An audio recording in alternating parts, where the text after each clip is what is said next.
Assalamu alaikum students, hope you all are fine. Welcome back to our discussion about chemistry of second year. और आज हमने क्या करना है, we're going to have a look at the second chapter of second year chemistry, which is about D and F block elements. इनको हमने समझने की कोशिश करनी है और इनको एनालाइज करना है कि ये कौन से एलिमेंट्स हैं और उनकी प्रॉपर्टीज़ क्या क्या हैं. तो first of all let us start from the introduction में हमने सबसे पहले देखना है कि D and F block elements हम कहते किसको हैं. Like I told you before, when you analyze the periodic table, the periodic table is divided into 4 blocks, S, P, T and F. तो अगर आप D and F block elements की position को देखोगे पीरियोडिक टेबल में तो it is going to look like this. पहले जो 2 ग्रुप्स हैं जिसको हम S ब्लॉक एलिमेंट्स कहते हैं, probably they should be placed over here. ठीक है, इसके बाद बीच में आपको एक ब्लॉक नजर आएगा ये वाला.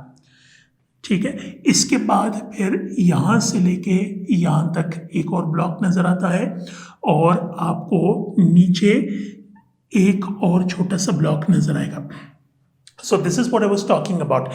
When you talk about this portion, this is what we call S block elements. Group 1A and 2A जिसको हम कहते हैं. ये जो पोर्शन है जिसमें 6 ग्रुप्स मौजूद हैं इसको हम P ब्लॉक एलिमेंट्स कहेंगे. तो रह गई बात इन दोनों की. अब ये दोनों क्या कहलाते हैं, ये दोनों रिस्पेक्टिवली D और F ब्लॉक एलिमेंट्स कहते हैं. D ब्लॉक एलिमेंट्स की पोजीशन पीरियोडिक टेबल के अंदर P और S ब्लॉक के बीच में आपको मिलती है. तो ये जो ब्लॉक बीच में आपको नजर आ रहा है this is what we call D block. और नीचे जो आपको 2 हॉरिजॉन्टल रोज नजर आएंगे इनको कलेक्टिवली क्या कहा जाता है, they are called as F block elements. इनमें जो ब्लॉक्स क्रिएट किए गए हैं पीरियोडिक टेबल के अंदर, इनको क्रिएट किया गया है on the basis of the valence shell, the sub shell जो वैलेंस शेल बनता है एलिमेंट्स का. तो उसमें जब हम देखते हैं एस ब्लॉक एलिमेंट्स को, तो एस ब्लॉक एलिमेंट्स में ज़्यादातर जो इनका वैलेंस शेल बनता है वो एस ऑर्बिटल ही होता है. ठीक है, पी ब्लॉक एलिमेंट्स में जो वैलेंस शेल है वो एस और पी मिलके बनाते हैं. Likewise when you talk about the valence shell of D block elements, तो उसमें यहाँ पर आपको S is combined with D. ये 2 एलिमेंट्स मिलके डी ब्लॉक एलिमेंट, ये 2 जो शेल्स हैं बेसिकली ये क्या करते हैं, ये मिलके क्या करते हैं, they produce the valence shell of D block elements. Likewise, when you talk about F block elements, इसमें S orbital is combined with F orbital. SNF combine करके क्या करते हैं, SNF कंबाइन करके इसका वैलेंस शेल बनाते हैं.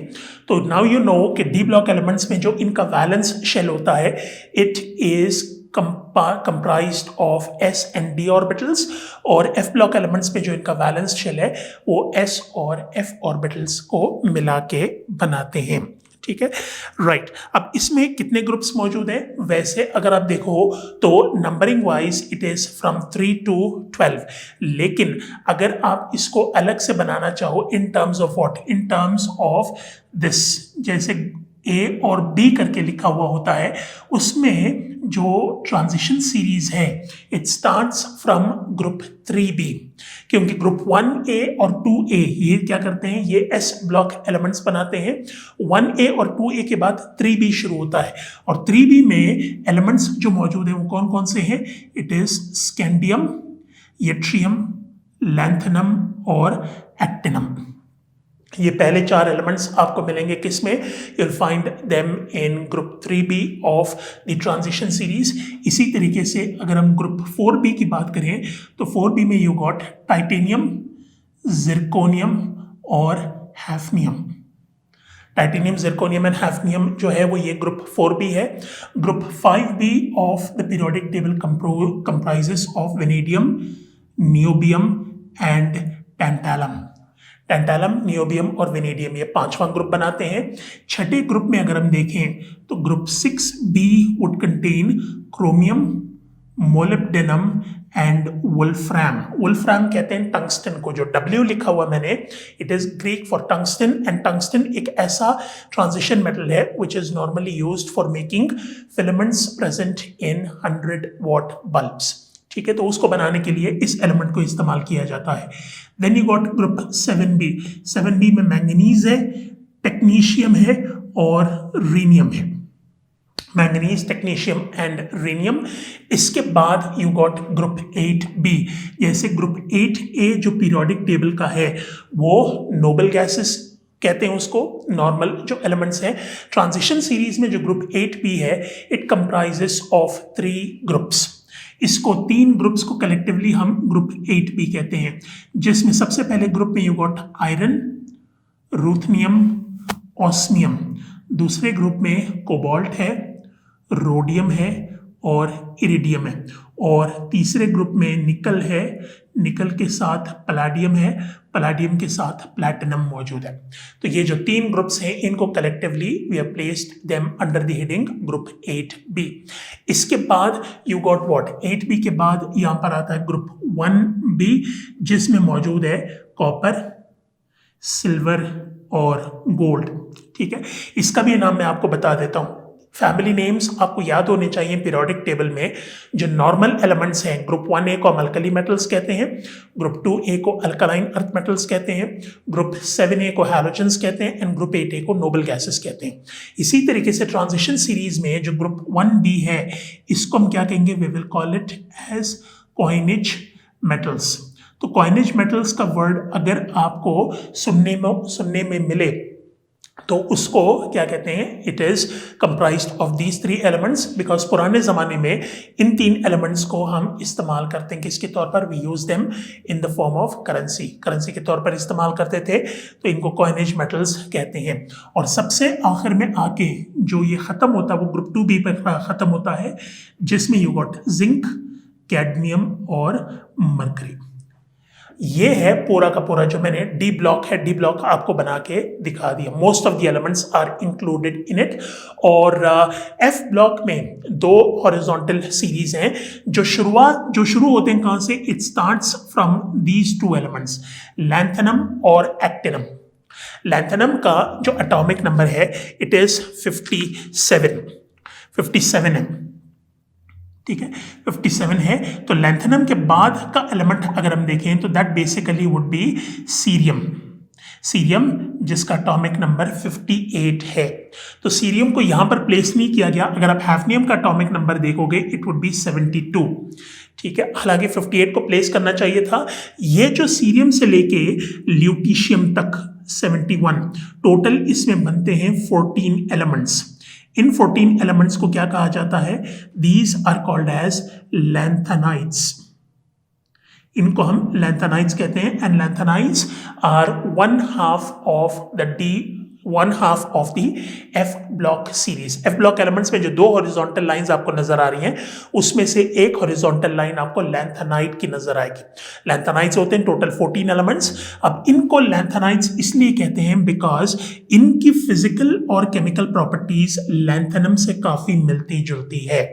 ठीक है, तो इसको और क्या कह सकते हैं, वैसे नाम इनका बता देता हूं। डी ब्लॉक एलिमेंट्स जो यहां पर ऊपर मैंने आपको बना के दिखाया हुआ है, this is also known as outer transition elements।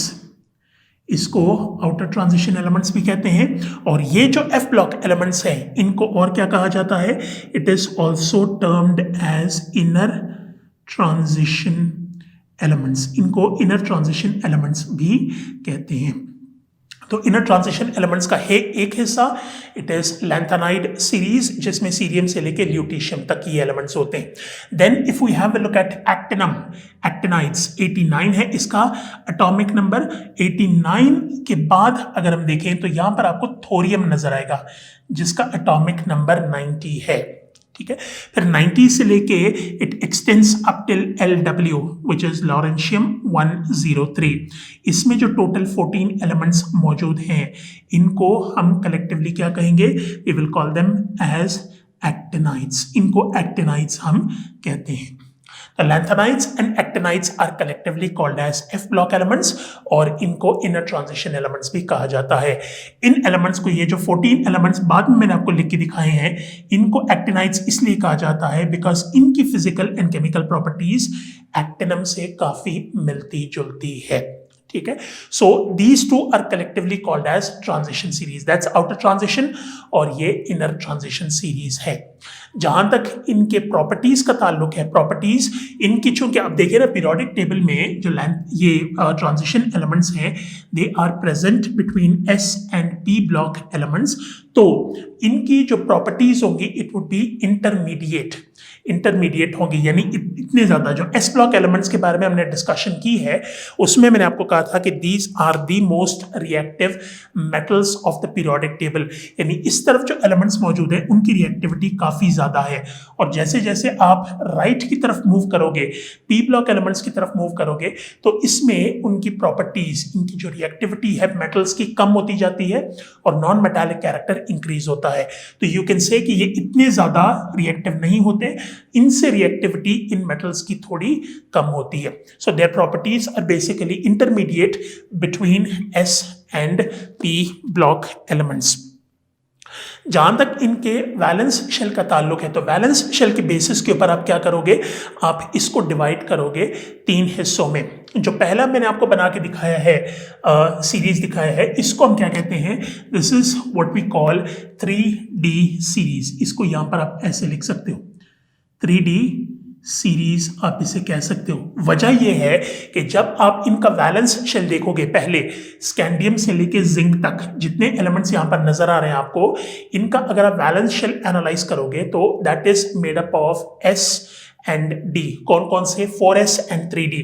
तो स्कैंडियम का अगर मैं इलेक्ट्रॉनिक कॉन्फ़िगरेशन लिख के दिखाऊं आपको, it would be 4s2 and 3d1। इसी तरीके से ये क्या होगा, this will be 4s2 and 3d2। ये क्या होगा, 4s2 and 3d3। This will be 3d4, this is 3d5, this is 3d6, this is 3d7, this is 3d8, ये 3d9 है और ये 3d10 है। तो इसको आप वैलेंस शेल इलेक्ट्रॉनिक कॉन्फ़िगरेशन, अगर पहले सीरीज की आप बात करो, this by the way is present in period number 4। Period number 4 of the periodic table से जो है वो ट्रांजिशन सीरीज शुरू हो रही है। तो इसमें आप इसका वैलेंस शेल इलेक्ट्रॉनिक कॉन्फ़िगरेशन ऐसे लिख सकते हो, 4s2 के बाद 3d लिख के 1 से लेके 10 लिख लो, 4s2 3d 1 to 10। ये इलेक्ट्रॉनिक कॉन्फ़िगरेशन बनती है एलिमेंट्स की which is present in the 4th period. 5th period में अगर आपने इसकी इलेक्ट्रॉनिक कॉन्फ़िगरेशन लिखनी है, इसको हम लिखेंगे 4d सीरीज करके। 4d सीरीज का मतलब इसमें s ऑर्बिटल 5 होगा, 5s2 होगा और 4d में 1 से लेके 10 इलेक्ट्रॉन्स आपने इनमें फिल करनी है। This would contain 4d1, 4d2, 4d3, 4d4, 4d5, 4d6, 4d7, 4d8, 4d9 and 4d10। ठीक है, तो ये 4d सीरीज है, यट्रियम से लेके कैडमियम तक। और सबसे आखिर में जो 5d सीरीज है, इसमें आप क्या करोगे, इसमें आपने इसको लिखना है like this. 5d series would comprise of 6s2 and 5d1 to 10। 6s2 orbital होता है और 5d में 1 से लेके 10 इलेक्ट्रॉन्स को आपने फिल करना है स्टार्टिंग फ्रॉम लैंथेनम और इसको कंप्लीट करना है मरकरी पर जाके। तो जहां तक इनके वैलेंस शेल इलेक्ट्रॉनिक कॉन्फ़िगरेशंस का ताल्लुक है, उसका अंदाजा आप इन 3 इलेक्ट्रॉनिक कॉन्फ़िगरेशन से लगा सकते हो।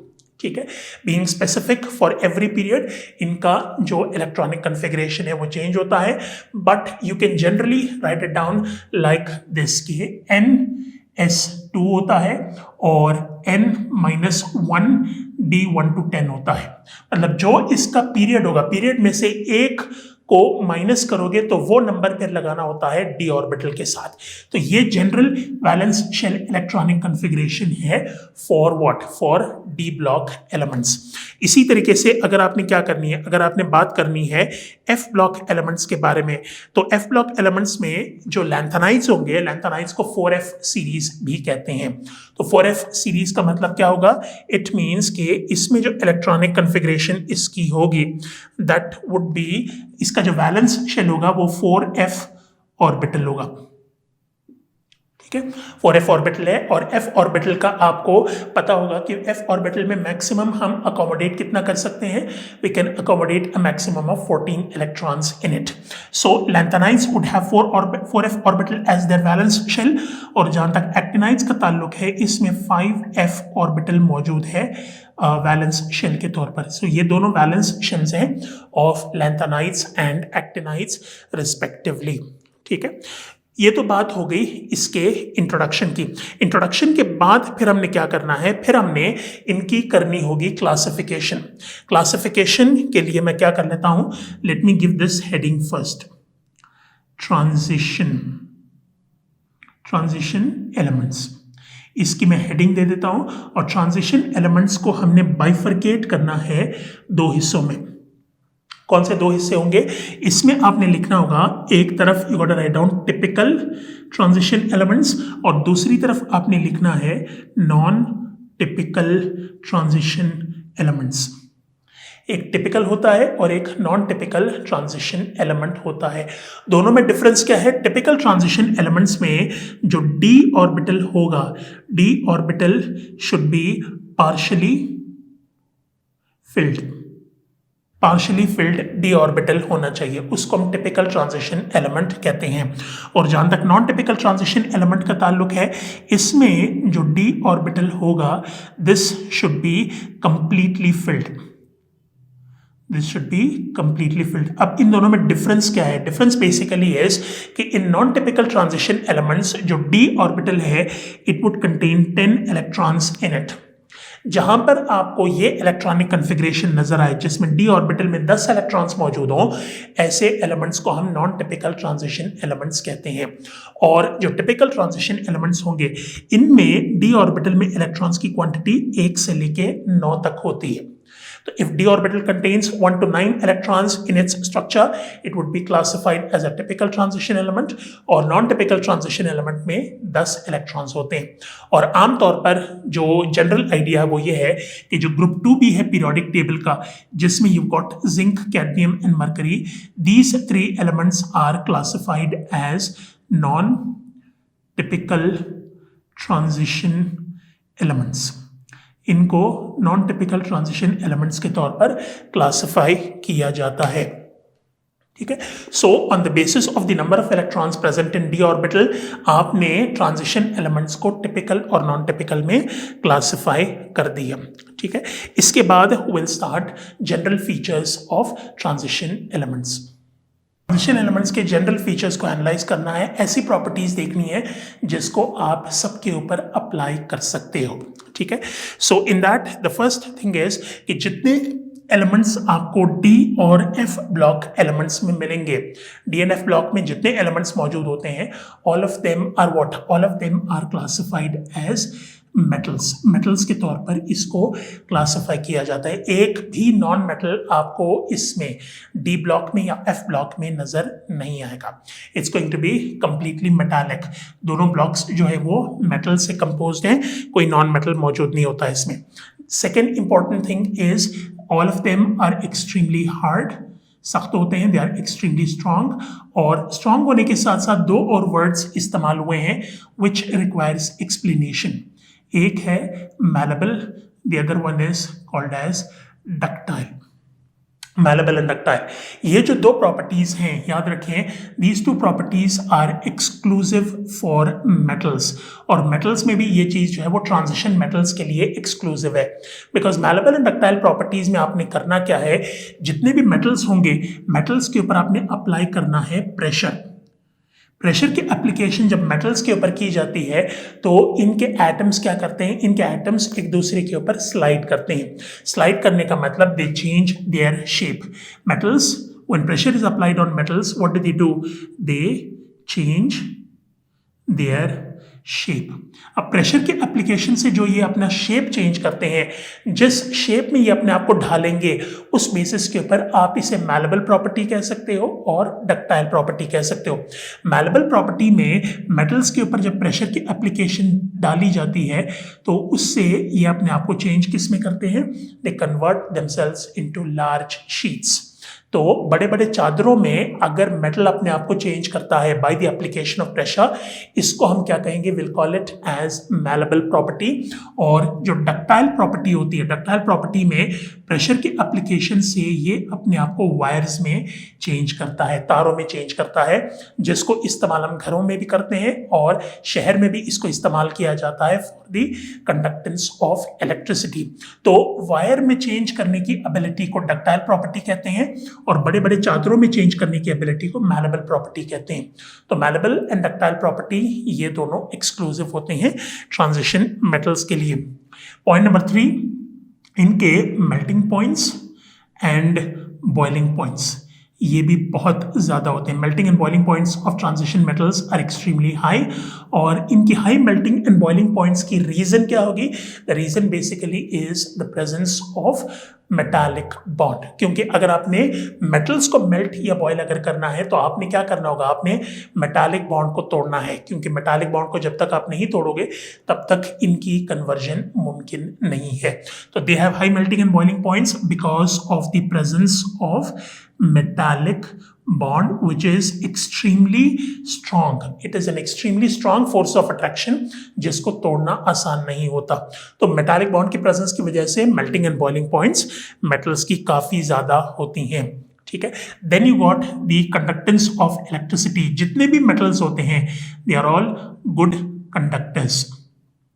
गुड कंडक्टर्स होते हैं इलेक्ट्रिसिटी के भी और हीट के भी। अब इसके लिए रिस्पॉन्सिबल कौन है? If any substance is in the position of conducting electricity in solid state, it is because of the presence of free electrons in it।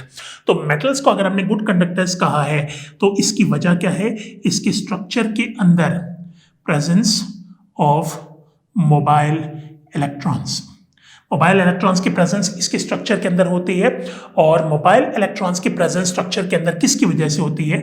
Because जो मेटल्स होते हैं, मेटल्स की आयनाइजेशन जो एनर्जी है, इट इज एक्सट्रीमली लो।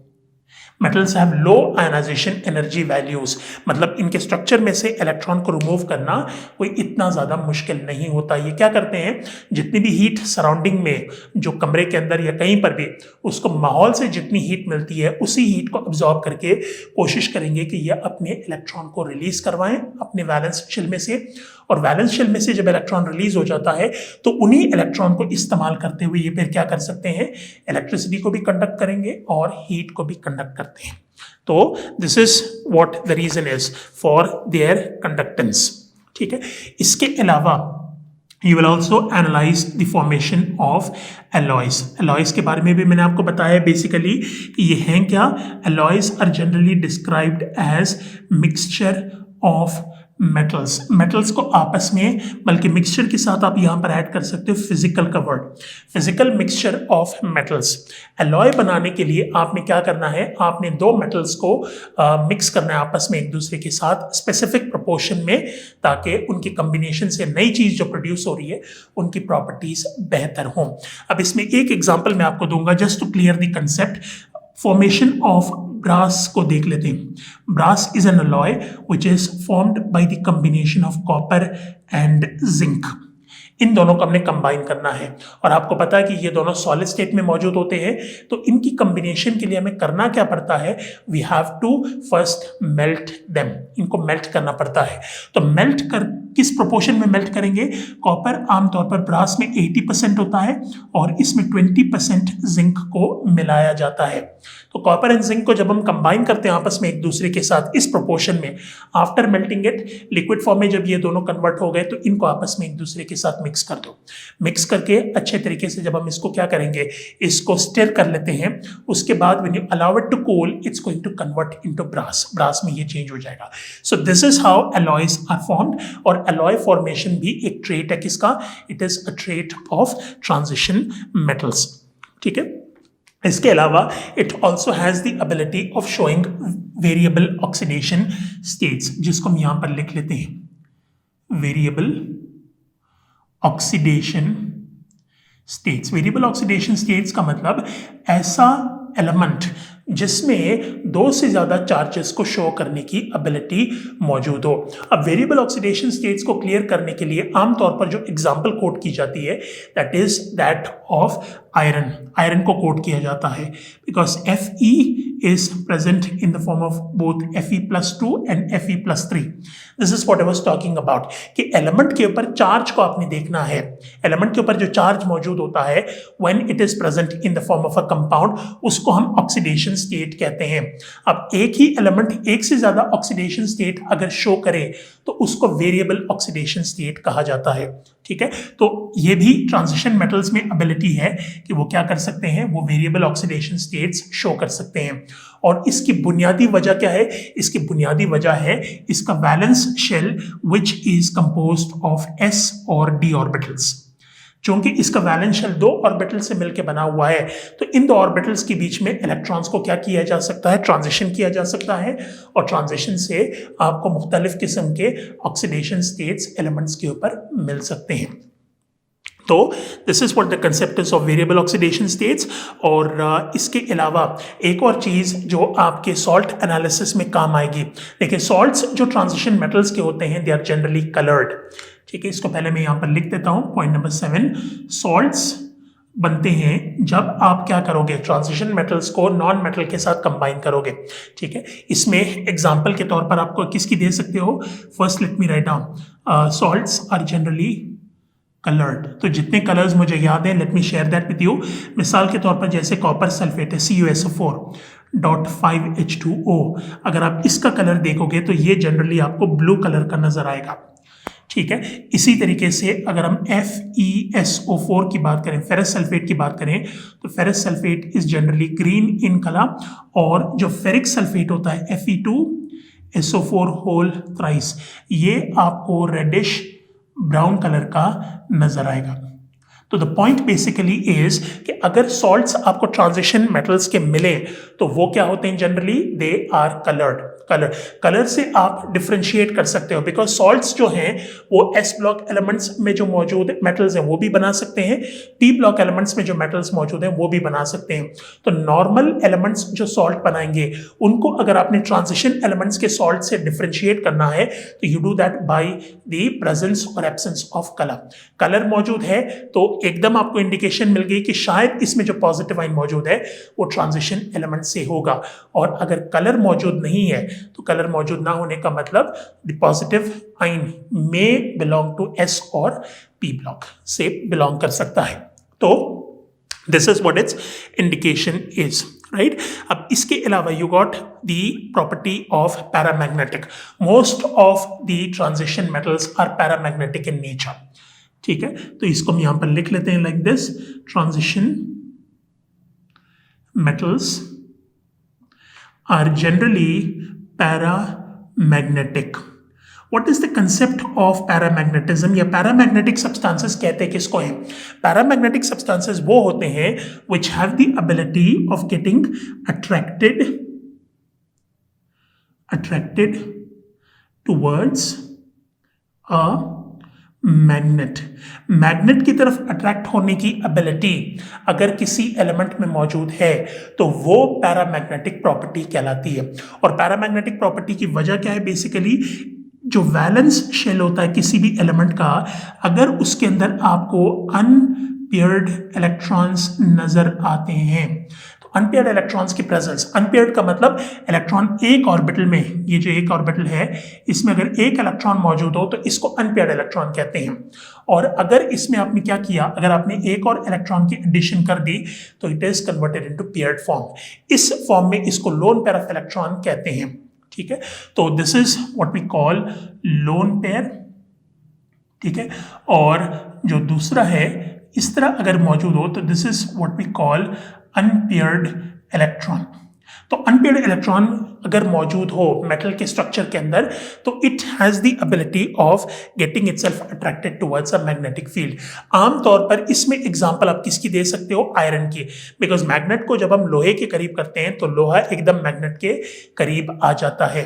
उसकी वजह क्या है, उसकी वजह है मैग्नेट, ये जो लोहा है बेसिकली उसके अंदर अनपेयर्ड इलेक्ट्रॉन्स मौजूद होते हैं, तो अनपेयर्ड इलेक्ट्रॉन्स की प्रेजेंस की वजह से it gets itself attracted towards a magnet.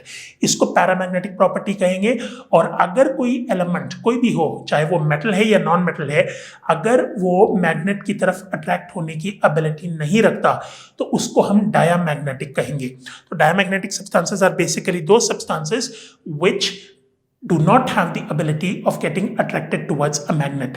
तो डायमैग्नेटिक सब्सटेंसेस में जो इलेक्ट्रॉन्स हैं वो आमतौर पर आपको लोन पेयर की हालत में मिलेंगे, और जो पैरामैग्नेटिक सब्सटेंसेस हैं उसमें आपको अनपेयर्ड फॉर्म में इलेक्ट्रॉन्स मिलते हैं। ज़्यादातर जो ट्रांजिशन मेटल्स हैं, what do they do, you can use them in the form of what, in the form of catalysts.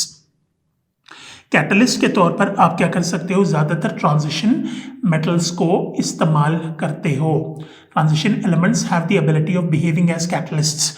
और कैटलिस्ट होता क्या है, कैटलिस्ट कहते हैं उस सब्सटेंस को जो रिएक्शन को तेज करता है, which speeds up a chemical reaction, that is called as catalyst। तो रिएक्शन को तेज करने के लिए हम क्या करते हैं, हम इस्तेमाल करते हैं ट्रांजिशन एलिमेंट्स को।